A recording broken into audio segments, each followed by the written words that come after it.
শিক্ষকদের কর্মবিরতি গড়ালো দ্বিতীয় দিনে, আজ মার্চ টু সচিবালয়।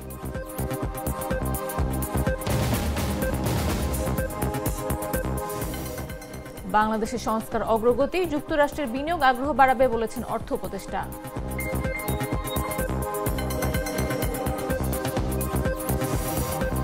রাকসু নির্বাচনের প্রচারণা শেষ হচ্ছে আজ।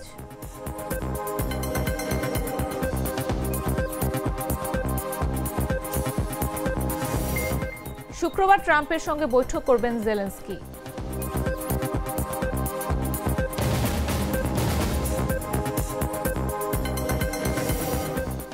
এবং 5 দিনের ব্যবধানে আজ আবার মুখোমুখি বাংলাদেশ হংকং।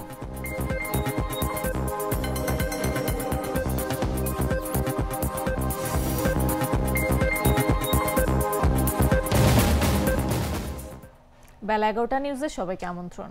সাথে আছে আমি নাফিস আব্দুল্লাহ।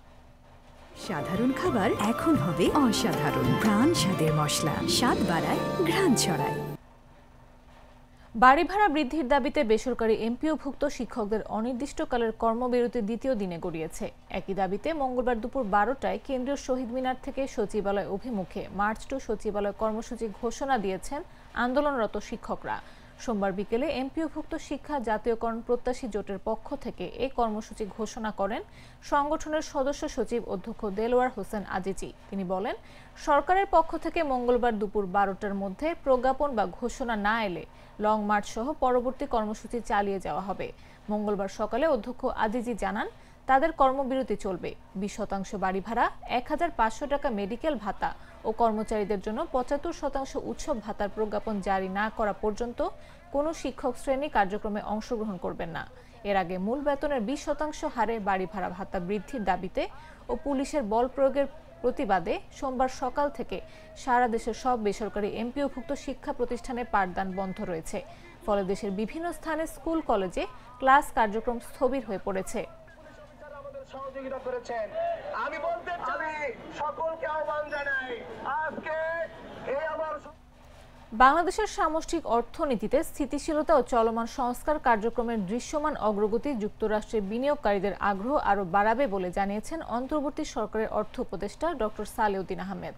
সোমবার যুক্তরাষ্ট্রের ওয়াশিংটনের মার্কিন চেম্বার অব কমার্সের নেতাদের সঙ্গে বৈঠকে একথা বলেন অর্থ উপদেষ্টা।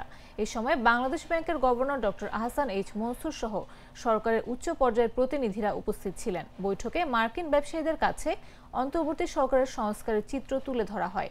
পরে অর্থ উপদেষ্টা জানান, গত এপ্রিলের বিশ্বব্যাংক IMF এর বসন্তকালীন বৈঠকের পর গত 6 মাসে বাংলাদেশের অর্থনীতিতে উল্লেখযোগ্য উন্নতি হয়েছে। সরকারের সংস্কার কার্যক্রমের কারণে দেশে আগামীতে মার্কিনীদের ব্যবসা বাড়বে।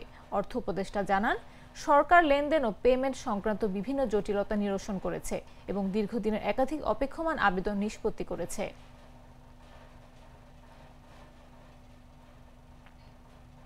দেশের বাজারে সোনার দাম আবারও বাড়ানো হয়েছে। এতে সর্বোচ্চ দামে নতুন ইতিহাস সৃষ্টি করেছে সোনা। সবচেয়ে ভালো মানের বা 22 ক্যারেটের প্রতি ভরি সোনায় বাড়ানো হয়েছে 4618 টাকা। ফলে এখন এক ভরি সোনা কিনতে গুনতে হবে 2,13,719 টাকা। স্থানীয় বাজারে তেজাবি সোনার দাম বাড়ার পরিপ্রেক্ষিতে এ দাম বাড়ানো হয়েছে। মঙ্গলবার থেকে নতুন দাম কার্যকর হবে বলে জানিয়েছে বাংলাদেশ জুয়েলার্স সমিতি। সোমবার বাজু standing committee on pricing and price monitoring committee বৈঠকে করে এ দাম বাড়ানোর সিদ্ধান্ত নিয়েছে। পরে কমিটির চেয়ারম্যান মাসুদুর রহমানের সই করা এক বিজ্ঞপ্তিতে এই তথ্য জানানো হয়। এর আগে গত 9 অক্টোবর সোনার দাম বাড়ানো হয়। এতে অতীতের সব রেকর্ড ভেঙে ভালো মানের এক ভরি সোনার দাম হয় 2,09,101 টাকা। এখন আবার দাম বাড়ানোর ফলে সেই রেকর্ড ভেঙে গেল। বাছাইকৃত লাল সরিষার দানা থেকে তৈরি হয় প্রাণ সরিষার তেল, আসল ঝাঁঝে আসল স্বাদে। সপ্তাহের ব্যবধানে প্রায় অপরিবর্তিত রয়েছে সব ধরনের সবজির দাম, তবে দাম বেড়েছে ডিমের। এছাড়া মাছ, মাংস, চাল ও ডালের বাজার রয়েছে আগের মতোই। বাজার দরের সবশেষ খবর জানাতে এই মুহূর্তে রংপুরের স্টেশন বাজারে রয়েছেন সহকর্মী জিতু কবির। সরাসরি যাচ্ছি তার কাছে। সপ্তাহের ব্যবধানে কিন্তু সবজির যে দাম সেটি কিন্তু খুব বেশি বাড়েনি, তবে একটি সবজির দাম হেরফের হয়েছে।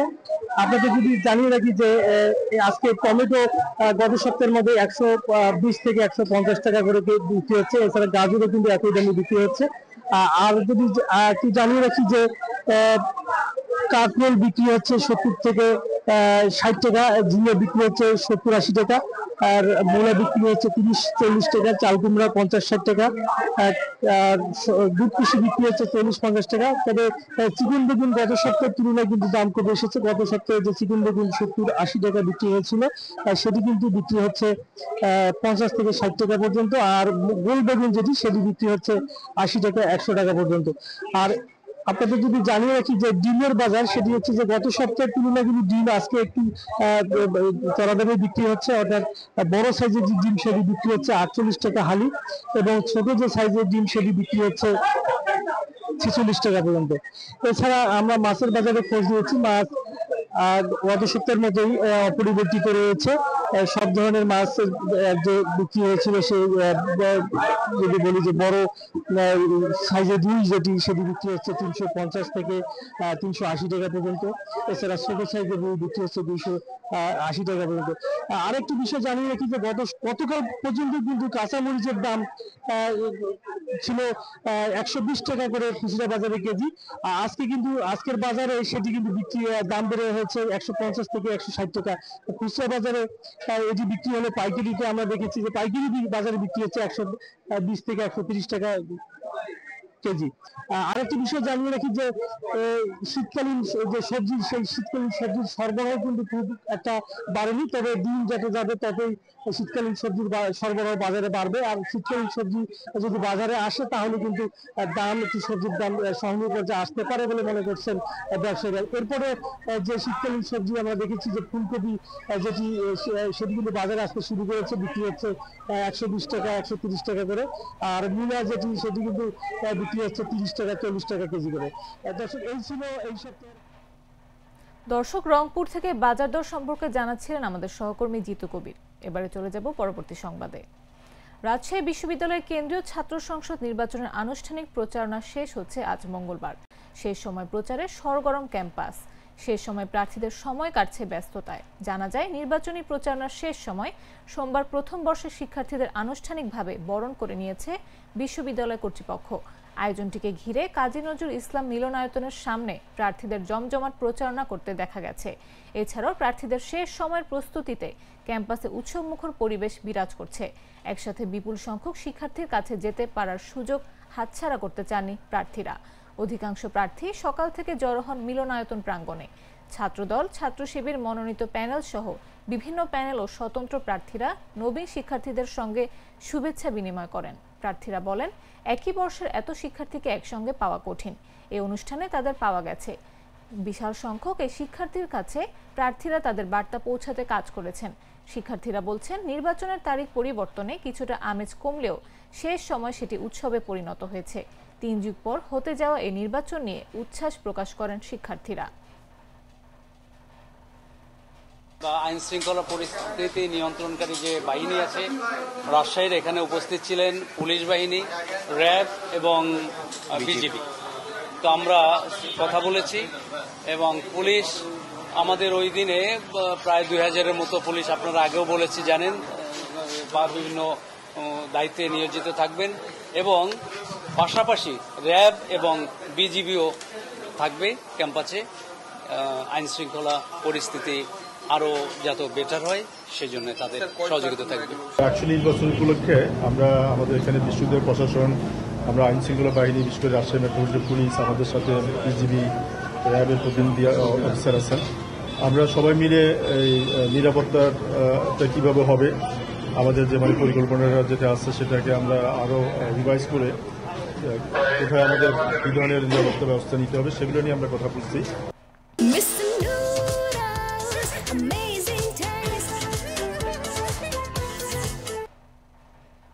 জানাবো আন্তর্জাতিক সংবাদ।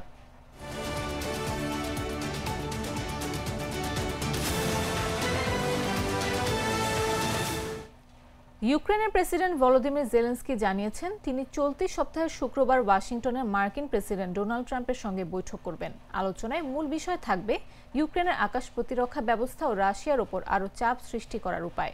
জেলেনস্কি জানান, ওয়াশিংটনে তিনি সেখানে অবস্থানরত ইউক্রেনীয় প্রতিনিধি দলের সঙ্গে যোগ দেবেন, যারা বর্তমানে মার্কিন রাজনীতিক ও কোম্পানিগুলোর সঙ্গে বৈঠক করছে।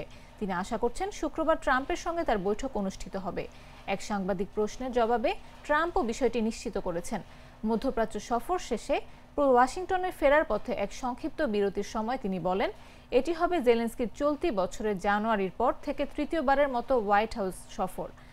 জেলেনস্কি জানান, গত সপ্তাহের শেষে ট্রাম্পের সঙ্গে তার দুটি ফোনালাপ হয়েছে, যেখানে ইউক্রেনের জ্বালানি অবকাঠামোর ওপর রাশিয়ার হামলা ও যুদ্ধক্ষেত্রের পরিস্থিতি নিয়ে বিস্তারিত আলোচনা হয়েছে। জেলেনস্কি বলেন, তিনি যুক্তরাষ্ট্রে গিয়ে আরও কয়েকটি গুরুত্বপূর্ণ বৈঠকে অংশ নেবেন, যার মধ্যে থাকবে মার্কিন প্রতিরক্ষা কোম্পানি, সিনেটর ও কংগ্রেস সদস্যদের সঙ্গে আলোচনা।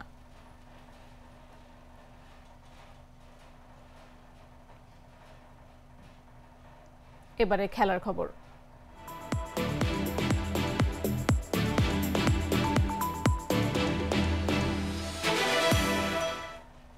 পাঁচ দিনের ব্যবধানে আজ আবার মুখোমুখি হচ্ছে বাংলাদেশ ও হংকং। মঙ্গলবার হংকংয়ের কাই তাক স্পোর্টস পার্ক মেইন স্টেডিয়ামে বাংলাদেশ সময় সন্ধ্যা ৬টায় শুরু হবে দুই দেশের ফিরতি ম্যাচ। গত ৯ অক্টোবর ঢাকা জাতীয় স্টেডিয়ামে ৭ গোলের রোমাঞ্চকর লড়াইয়ে হংকং জিতেছিল ৪-৩ ব্যবধানে। নাটকীয় ম্যাচে দুই দলের শেষ দুটি গোলই হয়েছে ইনজুরি সময়ের শেষ মিনিটে। এএফসি এশিয়ান কাপ বাছাইয়ে এটি হবে দুই দলের চতুর্থ ম্যাচ। ৩ ম্যাচে ২ জয় ও ১ ড্রয়ে ৭ পয়েন্ট নিয়ে টেবিলের শীর্ষে হংকং। সমান ম্যাচে ২ হার ও ১ ড্রয়ে বাংলাদেশ ১ পয়েন্ট নিয়ে টেবিলের তলানিতে বাংলাদেশ। সর্বশেষ ম্যাচে হংকংয়ের কাছে হারের পর বাংলাদেশ কার্যত ছিটকে গেছে চূড়ান্ত পর্বে ওঠার লড়াই থেকে। শক্তিতে বাংলাদেশের চেয়ে হংকং এগিয়ে, র্যাঙ্কিংয়ে ৩৮ ধাপ এগিয়ে পূর্ব এশিয়ার দেশটি।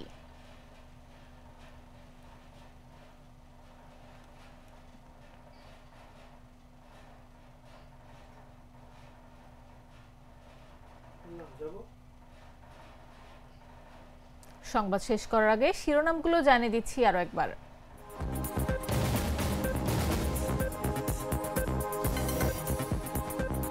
শিক্ষকদের কর্মবিরতি গড়ালো দ্বিতীয় দিনে আজ মার্চ টু সচিবালয়।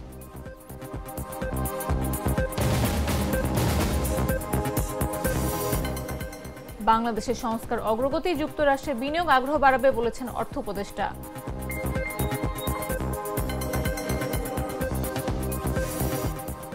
রাকসু নির্বাচনের প্রচারণা শেষ হচ্ছে আজ।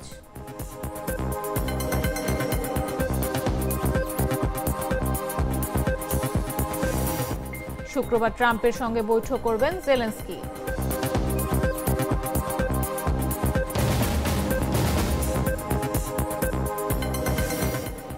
এবং ৫ দিনের ব্যবধানে আজ আবার মুখোমুখি বাংলাদেশ হংকং।